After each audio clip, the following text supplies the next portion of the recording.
Okay, hi guys, it's Andy from Man City Fan TV. I'm here with Yannick from the Yannick on Chelsea podcast. So it's good to be back speaking to you again, Jan. It's been a few months since the Community Shield game. Yes, it's been quite the ride, Andy. Thanks for having me back on, mate. It's a pleasure. Yes, a lot sort of happened, a lot for us to talk about. Yeah, I mean, I'm happy to get into whenever you're ready, mate. Yeah, well, I thought this time around what we decided both of us to do was to actually do a Skype call. Last time we did a lot of videoing, a lot of recording, and it took hours, let's say. So this time, due to our busy schedules, me and Jan have got together. We're going to do it via Skype. The quality might not be as good as it was last time, but at least we'll get through things a lot quicker and probably be able to ask each other more questions and have more of a sort of social chat rather than it being a bit formalised like it normally is. So, Jan, over to you. How do you want to start this? What sort of questions do you want to ask? Okay. Ask us here at Man City Fan TV. Well, I have questions, definitely.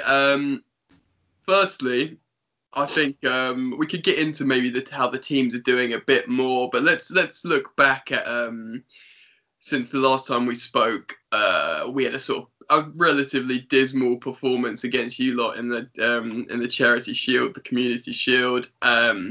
City, off the bat, there was a big question of how they would perform this season and how they'd come into the next season.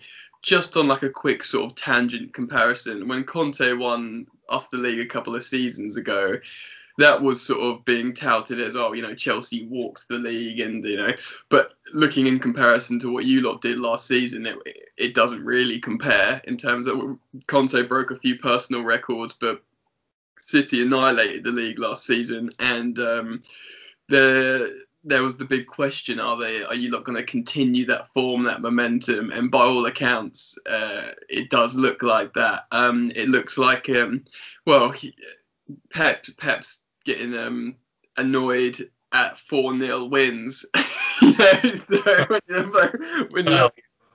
And yeah, just before again, I'm sure we'll expand on this, Andy, but with Chelsea, it's a very interesting one because it's Sarri maintained when he joined the club that, like what happened to Napoli, it's going to take him 3 months to get going and get that. And it's almost been the opposite. It's almost like he started incredibly well, and after 3 months, then he's hit this snag. So it's almost like I said, it happened in reverse, and it was almost a bit more of a honeymoon period, and now he's got to face new challenges. So I mean, we can expand on that, but I'd like to get your sort of take on both teams' trajectories. How you think Sarri's done, what's happening at the moment with Chelsea, and do you see Pep and City, just walking the league essentially again? How do you feel about that, mate?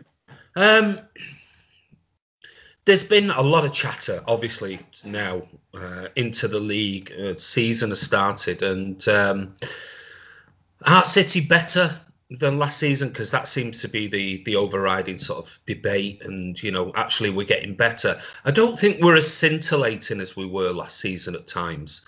But if you had to say, are we a better squad or a better team in games? I think we're certainly stronger. We're more streetwise this season.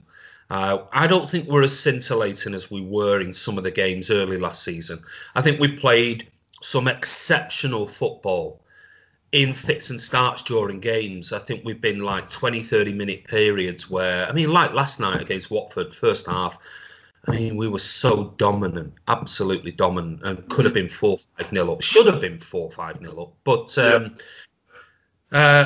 But then this season, the difference for me is when we've come under a little bit of pressure, and I know it's only minimal pressure that teams have put us under, we've just been really solid, which is like almost took like a pragmatic approach. You saw that last night, Pep bringing on Laporte right at the end. There was none of this, we're 2-1 up, let's go and get a third and kill the game. It was, no, we're 2-1 up, it's 3 points. Let's bring Laporte onto the pitch. Let's solidify. Let's make sure that we get the 3 points and we go back to Manchester with 3 points. So I don't I think we're better overall than we were last season. I wouldn't say we're playing as sparkling football as we did last season.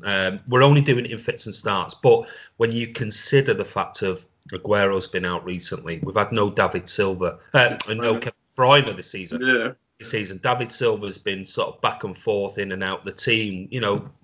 We've had injuries as well to Company, and Walker's been rested. What we have done is we've been able to rotate and rest players a lot more this season than we did last season. So that only bodes well moving into December and into next season, next year in 2019. Yeah. Well, on that, Andy, before I get your take on Chelsea, I think what you're saying is a kind of like developed maturity in the City side, in Pep City side, and there's parallels with that with Liverpool. They played very scintillating football last season, and they just fixed a bunch of problems. And there's a sort of negative thing when people say pragmatism, but we all can see City and Liverpool can play excellent open football. If they bring this sort of newfound elements of pragmatism, like, a bit more sensible, like you said, more mature stuff, then that's just another really important string to the bow. That's the kind of stuff you need in Europe, this, that, and the other. When it comes to, you need it all. So I think that's really important for you lads, and you're probably right. I didn't get to watch the game yesterday, but there was no match of the day on either, which I was rather upset about. But I'm sure we'll see highlights tonight. So yeah, I think that is a big sign of development. I think personally, City, as long as Pep is at Manchester City, him going to Manchester City has made all the teams better. I had a journalist talk about the development of the top six sides. If all the top six sides played themselves a couple of years ago, they'd all win, bar Man United. They're probably. It's great news. Yeah, I'm not going to jump on the train with you, Andy. Okay, but they would all win. So it's brought the level up. But I think there is. I mean, just sorry to interrupt you there, but that's an interesting point, because it was something I was just debating sort of an hour or two ago on Twitter, is that somebody had posted, and there's been lots of it lately, that Danny Baker posted something on Twitter this morning or last night saying, we may as well just give up watching this team, and it's this, that, and it's boring to watch. And somebody else had posted, I think it was an Arsenal fan, had posted, I gave away my season tickets when we play City because it's pointless. It's it's not like watching a football match. There's no compare. I'm thinking, hold on a minute. Been a season ticket holder all my life. I couldn't dream 10, 15 years ago when we were garbage, playing Liverpool, Chelsea, United, Liverpool, dominating the Premier League, giving away my ticket to go, it's uncompetitive now, so I'm not going to watch Man City against Chelsea, a Mourinho Chelsea, or a Wenger, unbeatable. Sure. I mean, I said to him, we applauded Arsenal off the pitch. I think we got beat 5-1 at home, and we applauded Henry off the pitch because they were just wonderful to watch. And yet it seems at the moment we're getting so much grief off these celebrities and fans saying, it's uncompetitive. It's the closest Premier League season ever. Yeah. Well, that goes hand in hand with what I've just said. It's been good for the league ultimately in terms of raising quality. And there's a couple of because as a Chelsea fan, we faced Guardiola a few times. His Barcelona, the best, that was touted as the best football team ever. Is that late 2000s, whatever. And he never beat Chelsea. He never managed to beat Chelsea. Now, arguably, that's I think to do with a sort of mindset in the heart of the players at the time. But I think Pep Guardiola is the best coach in world football, and obviously you've got the players and the finances to do it, but you can't. These fans that get annoyed with it. You can't.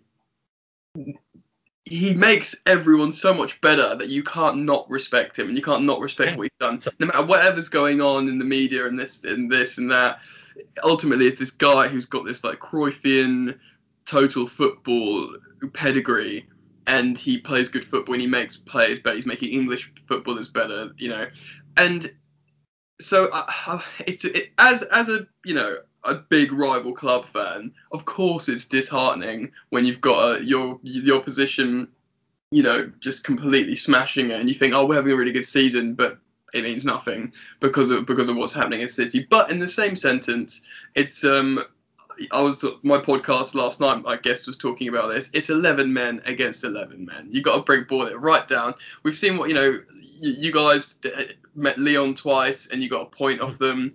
And Lyon are a great side, but I'd like to think a good few sides in the Premier League are at that level as well. I do think Lyon are excellent. So it's possible. It's just it's how you approach the game, and like you said, that fan you were debating with, it's that kind of mentality that will almost be a self-fulfilling prophecy, won't it? Because that will feed through to the club, the players, and then they'll turn up and be like, let's just let Sane roast us down the wing, and exactly.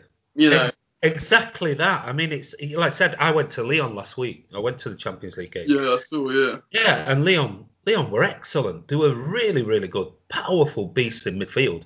And they had a good go at us. All right, we didn't turn up on the night. We weren't brilliant, but they very powerful team, especially at home, and then they obviously beat us in the first game in the Champions League. So I don't buy into this whole it's uncompetitive, and it's teams need to raise the standard. They need to and that's down to the managers and the players to go. You know what? We're only 5 points off. Can you imagine?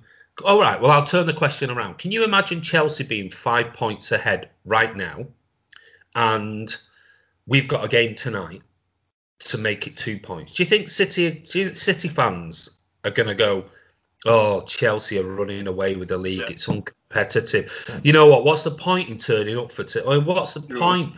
It's pointless. Or City players or Pep going, running away with the league, it's pointless in it turning. Can you imagine Pep Guardiola and City turning around playing tonight and going, oh, it's pointless? No, it's the 5th of December.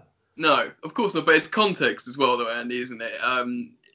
It's not just like a Chelsea side that wins the league every now and again or whatever. It's how comprehensively you guys won last season. Like, you broke all our records. All the Premier League records was held by Chelsea throughout the different managers.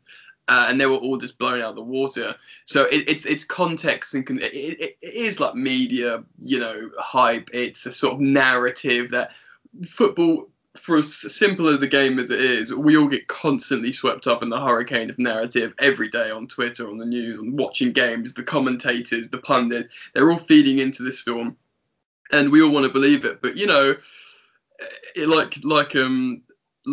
would like to reiterate what my guest said yesterday. Is 11 men against 11 men. Anything can happen. And I would be, I don't know, I feel like this obviously your squad is so good. I forget about Gundogan, stuff like he can be played as he could be a dominating central midfielder, but he could play as a false nine. He absolutely could play as like a nine. We could play Gundogan instead of Morata and play much better, and he's like he's a midfielder that's sitting on your bench. Do you know what I mean? It's that kind of comparisons that you make. Well, I mean, but on on the flip side, like I said, we've arguably, for me personally, we've got the best, one of two, in my opinion, best players in the Premier League, and that is Kevin De Bruyne and David Silva. Yeah. And we've not played with Kevin De Bruyne all season. No. He's not even been in the team. So I think it goes to show that, Bernardo Silva had a good season last season. He started this season on fire, and when I think that just goes down to Pep and his coaching abilities and the way that he brings a team together. And he's almost, set the challenge to Bernardo to say, there you go. There's a position that we know now Kevin's out.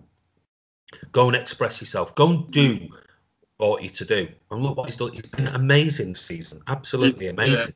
Yeah. So, I mean, and yet I could quite easily cherry pick from other teams, Liverpool, Chelsea, Arsenal, Tottenham. I could quite easily cherry pick certain players to say, I'd have them at City. I would. I'd have them at City only because I just think. I mean, for me, and then City fans will probably give me a slating for this. I look at Marcus Rashford and I go, can you imagine what Pep Guardiola would do with Marcus Rashford? No, Oh, City fans would be silly to slate you for that because I think everyone's thought the same thing. What he's done with Sterling, Marcus Rashford, and I think Marcus Rashford is a Pep Guardiola player as well. I think personally, he's speedy, he's technical, and he's fearless. In a sort of different way, I think obviously I think Pep could make a load of players better, but I think Anthony Martial would be amazing under Sarri because of his combinations and how Sarri likes to play. Obviously he'd do well under Pep as well, but I often look at players and think, oh, they'd do so well under them. And a prime example, you're right to say, would be Marcus Rashford under Guardiola. Yeah. So you'll be right to pick that up. Are you happy? Are you happy for me to get some of your opinions on the Chelsea side then at the moment? Yeah. Cool. All right. So like I said with the beginning of this video, that it's been a difficult one to gauge how it started so well. But for Chelsea fans, we got a shellacking from Spurs. Tactical naivety. Is that 3-1? Was it 3-1? Yeah. I mean, that flattered us as well. Our goalkeeper. I mean, we can get into this a bit later with the players, but I wasn't sure about Kepa, but I'm really, really taken to him. I've watched him a few times at the Bridge. He just seems like an absolute player. He made 7 saves that game against Spurs. Yeah. 3 of them were worldies. I think, God bless him, he had that vein going in his head. He was screaming at his defence, But I digress. Yeah, so that could have been Giroud should have started the game because it was Spurs. He loves scoring against them. But that could have been 5 or 6-1. But on the Giroud, I mean, if you want my thoughts on Chelsea, I think obviously since you lost Drogba, I don't think you've had a really, really prolific goal scorer. Costa? Do you mean Costa? Oh, sorry, apologies, yeah. Costa. I mean, I Drogba, but yeah. For Costa, but I figured you meant him. I don't think you've got anybody at the moment, is like Costa is. I don't think there's anybody who's nasty, who's runs and causes absolute chaos for defenders. Yeah. Morata's a nice player. In games, he can be a very technically gifted player. Looks very classy. I just don't understand why you're not starting Giroud every game. I don't get it at all, because if you said to me Giroud as a goal scorer or Morata, I'd take Giroud every single day. Every single day. I don't understand why he's not starting him more. Yeah, I mean, just on that, Andy, I'll regurgitate a couple of stats that I keep throwing out. This was a week or so ago now, but Bournemouth this season have 16 offsides. Morata's got 18. Think about that. And again, this is from a week ago. We've had a few games, but Hazard, who started the season so well, said he loves playing with Giroud because he just bounces. Because Giroud he's slow, he's big, but he's actually very good at technically linking up. He is. And Hazard obviously started the league top scorer. Hazard hasn't scored a league goal with Morata on the pitch. Really? No. So, and people are saying, Hazard's form's dropped off. I know he got an assist on the weekend. But yeah, against Fulham, and he had been playing a bit better. But this superb form he started with is because he had the right kind of player around him. But he's not getting what he wants out of Morata. So that's testament to how perhaps Morata's not A, suited to this team, and B, suited to the league, man. He hit the ground running last season. Like, we were losing to Burnley, he came on, he scored a goal immediately, he picked the ball up. He got a hat trick against Southampton away. He got that winning goal against United, that amazing looping header. And we just, they'd signed Lukaku, we'd signed Morata. We were like, okay, they've signed Lukaku, the very known quantity in terms of 16, 20 goals a season. Yeah. Really poor first touch. Sometimes got a howler and misses loads of sitters, but bless him, we know that's Lukaku. Do you know what I mean? I don't know why people give him grief, because it's not like he was going to suddenly become amazing. Do you know what I mean? He's just a known quantity for a footballer, and it looked like we got the right one when we're swapping around who's going to get who. But You probably know, still got the right one. well, yeah, probably, yeah. But that's not saying much, Anthony, at the moment. At the moment, on form, it just looks like he's not built for the league. When you were talking about Costa, this is something else that I've always maintained. Of Costa was dirty, and he would try and win a foul, and he'd dive like Morata would, but and he'd like, argue with the ref, all match petulant like Morata would. Yeah. Costa has these moments when he bullies off 5 people and puts it in the corner in the stoppage time, wins you the points. He's done it for Spain. He's done it for Chelsea. I don't think he's been great for Atletico for one reason or another recently, but that's the kind of player he is, and he is a leader. Morata, he's just mentally fragile, and the Premier League, you cannot have that.